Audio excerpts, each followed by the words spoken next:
Hello and welcome to the first episode of looking at Drift 21, the brand new drift simulating, did I say simulating? Drift game of 2020, where they've kind of put in, from what I can see, a mixture of like the drift aspect of gaming, as well as, if you've ever heard of Mechanic Simulator, it's kind of those two had a baby, and this is the outcome. So this is still an early stage, early access.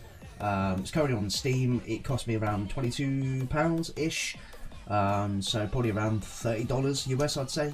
And I've been playing a lot of Assetto Corsa. If you've ever heard of Assetto Corsa, it's a similar game in some aspects, where it's a kind of a racing simulation game, and there's such a huge scene behind the game itself of drifting. So I've been really getting into that, using the Logitech G920 steering wheel, shifter and pedals.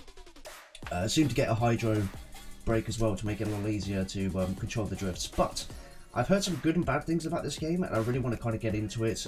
We've just got it, I haven't started. This is as far as I've got, other than going through the settings. I'm just going to see kind of what we're looking at and how good the game is. I have heard so far the best aspect of the game is the building of the car, as more so than the actual drifting itself.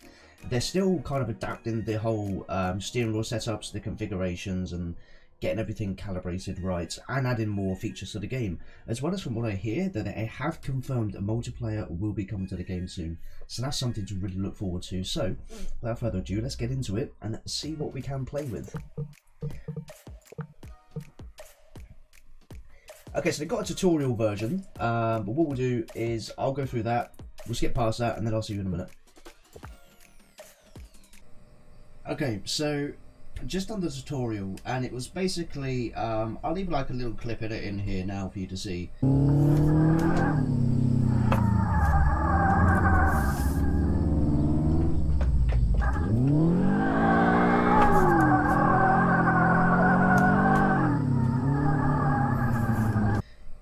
And okay, first impressions, maybe this is a little bit biased because I've literally been playing Assetto Corsa quite a lot lately, and I have a very kind of strong feel for the way the cars move, the way they drift around, and the way the wheel reacts and sends you the details of the signals of how your tyres are on the track.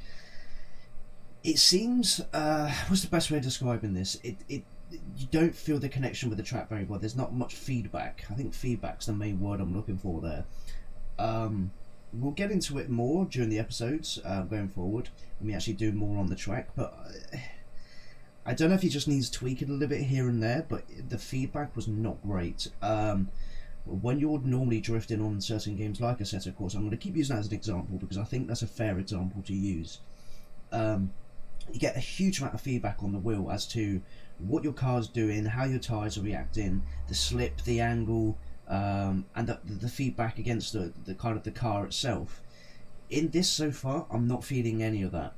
I mean, for a start, I do need a hydro handbrake, but normally in Assetto Corsa I'd use the spacebar on the keyboard to the side, where I could just tap that and initiate with a handbrake. When I'm doing this, I see I'm concentrating more on clutch kicking, and I cannot feel when the car is slipping out, nor is the wheel reacting as it should when you initiate a drift. It's literally stagnant. It's just sat there. It's not reacting. It's not moving, and it's very unattached from the car. So maybe this needs a bit more tweaking in the settings, but so far I'm not impressed with that bit there. But we're in the garage, so let's go through what the tutorial was saying, and then let's kind of get into what we get to do with the cars. So in the garage, you'll be able to create your own dream drift car. Wicked. You can import new parts, modify car components, check its power, and give your car a unique character in the paint booth. Let's start from the beginning though. Your Mazda MX-5, which is a great choice of first car, by the way. The main, slightly biased here, the main reason why it's a great choice of cars because I own this car. I believe they put an MB Miata in here. So that's just 10 the buttons. It's very straightforward stuff. So yeah, so that is the, other than the colour, that is the exact same car I own. Which is mine's a 2003 MX-5 1.8 VVT, which in my vlogging channel, which I'll leave a link in the description, I'm actually doing this up at the moment, modifying it, getting it ready for some, maybe hopefully some future drift events, and it's been a little thing I've been doing for the past year. I took a long break from it, but we're kind of getting back into it at the worst time during lockdown where I can't do anything or very limited. But yes, this is actually the car I own, so it's actually quite cool. I get to use this car as an example. So it was just to approach the car and select drift setup from the context menu. Okay, drift setup. Your car received basic modifications to suspension and braking system, which can improve yourself. The modifications will also reduce the weight of the vehicle and improve safety during competitions thanks to the roll cage. Filling the missing parts as you wish, select the interior of the car and its most important element, the engine. Experiment with configurations and find out which one suits you best. Okay. So adapt the car to your needs by installing the engine, exhaust and interior. You can find the list of missing parts in the car parameters menu. Okay. So open the warehouse from the context menu and buy a complete engine. So right click, open warehouse. So we've got 2 engines to choose from. We got 20,000 credits here, and we got a so it just says engine 14 and engine 16. Can we? I want to. Okay, so it does give you some detail. Okay, so it's 5,500 credits. It's 163 brake horsepower with 194 newton meters of torque. R4 type engine. So pretty much that is a stock MX-5 engine. It looks actually very similar, but the only thing I can say either that they've missed or that isn't accurate, I guess, is if this is meant to be the VVT engine, which around 163 brake I would have thought it was, there is no sign of the VVT solenoid on top. But let's just double check and look at this one here, which is 228 brake. Okay, so this is a little bit more powerful. It says the R6. I don't know what specific block this is meant to be. It doesn't really give you much detail other than engine type R6. But the fact that the fact that this has more power is making me feel like I want to use it more. Then again, is this a V8? No, it's a V6. It's a V6 engine. Okay, so we could put a V6 lump in there.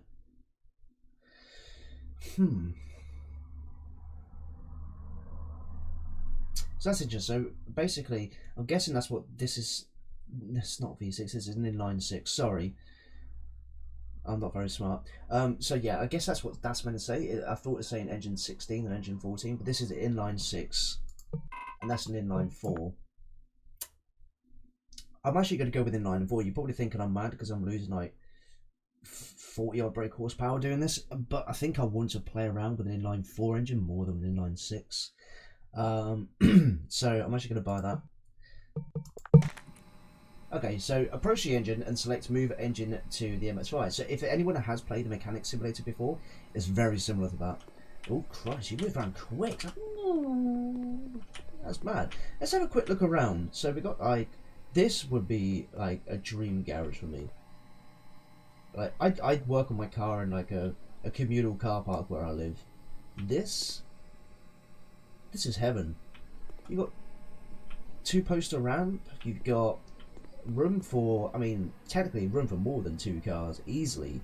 You got your engine crane. You got loads of space, lockers, plenty of toolboxes. Hey, you got sprays, tools galore, storage room.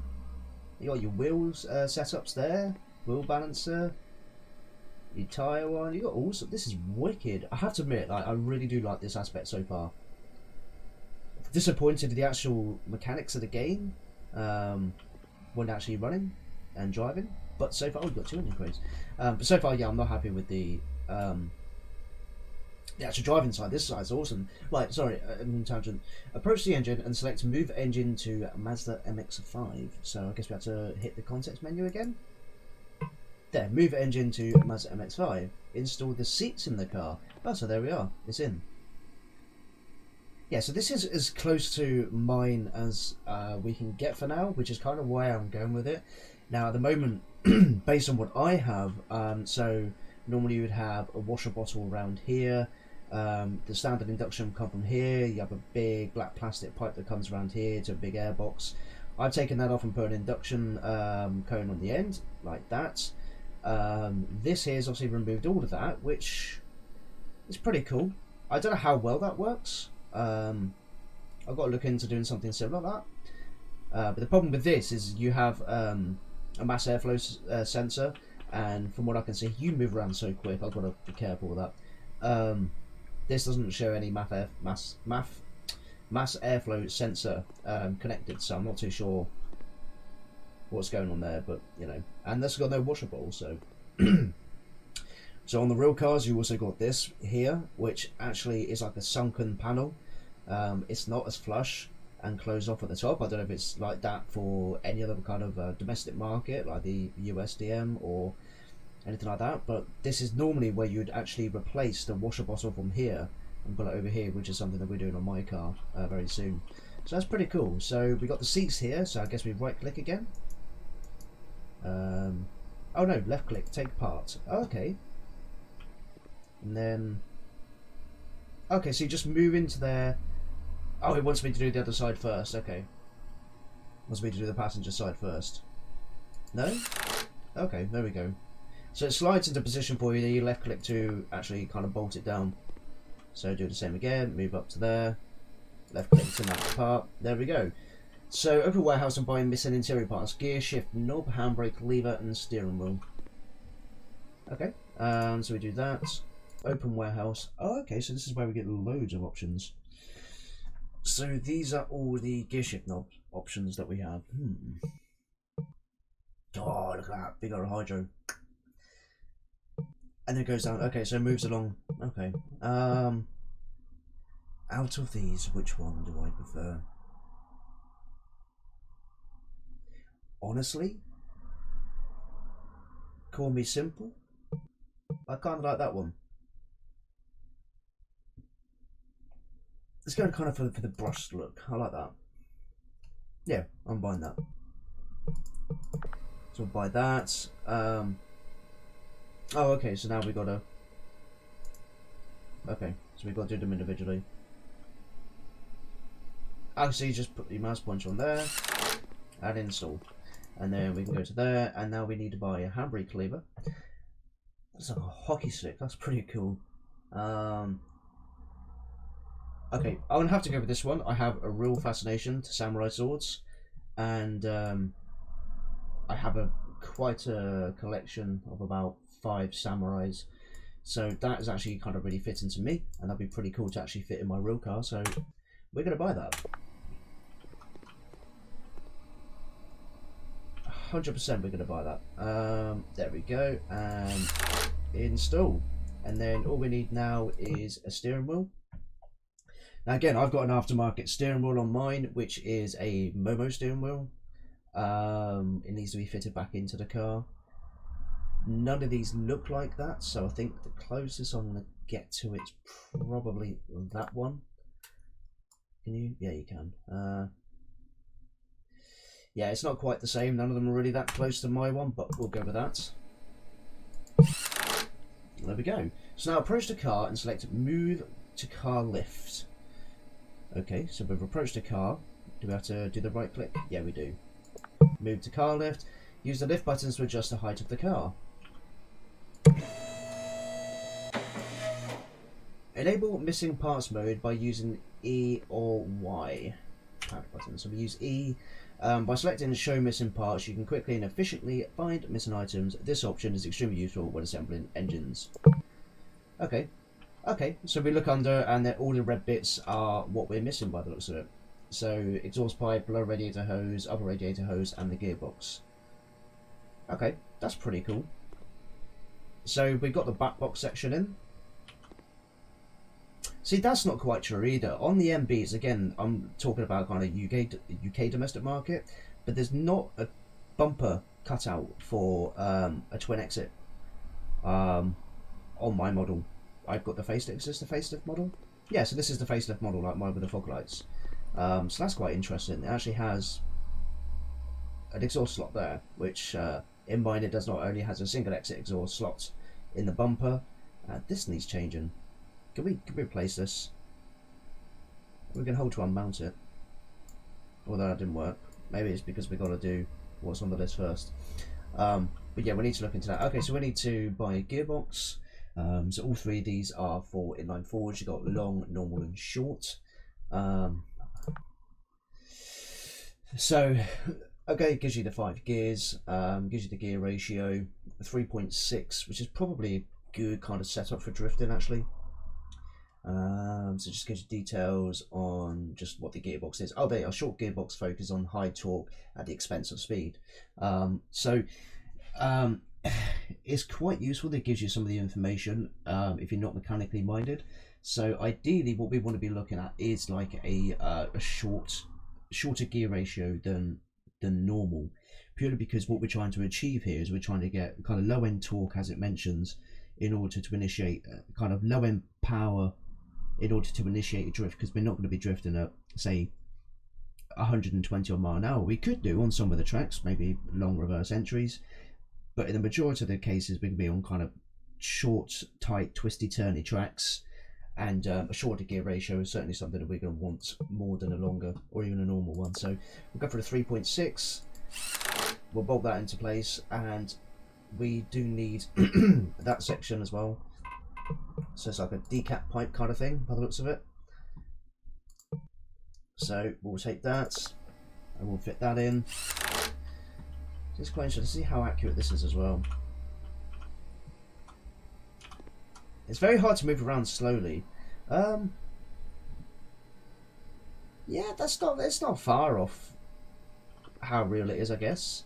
I know it's an absolute pig up here. I can't see it. The exhaust is normally mounted to the gearbox at the bottom bracket there, but I can't quite see that. But that's getting a bit too fussy, I guess. Why are these red? Some areas are red, some areas are blue, but these are clearly here. But we do need upper radiator hose and lower radiator hose, so we can look at these. Buy that. Install that. We can just get to that one from there. And we'll fit that as well. Put it up there. Install. Now it says approach the car and select car parameters from the context menu. Okay, so dyno is a place where you can check the performance of your drift car. If the car is complete, then you can quickly check its power and the torque by selecting run dyno. However, if the car is incomplete, then the list of missing parts can be found on the right side of the screen. Now let's see what the engine has. Wicked. Right, that is about 20 minutes. I'm going to try and keep the episodes kind of short and snappy, just so it doesn't kind of make it too boring and too long. What we'll do is we'll leave the episode 1 there, and we'll pick up on episode 2 where you get to see what the power output is and where we go from there. I hope you enjoyed, guys. Like, subscribe if you want to see more, hit the notification bell, and comment down and let me know what you think of the game so far. If you've had this game and you give it a go, let me know what your feedback is, especially if you are using a controller or a steering wheel. It'd be good to get some feedback and see what you think on the actual driving mechanics itself. So thanks for watching, I hope you enjoyed, and I'll see you all on the next one.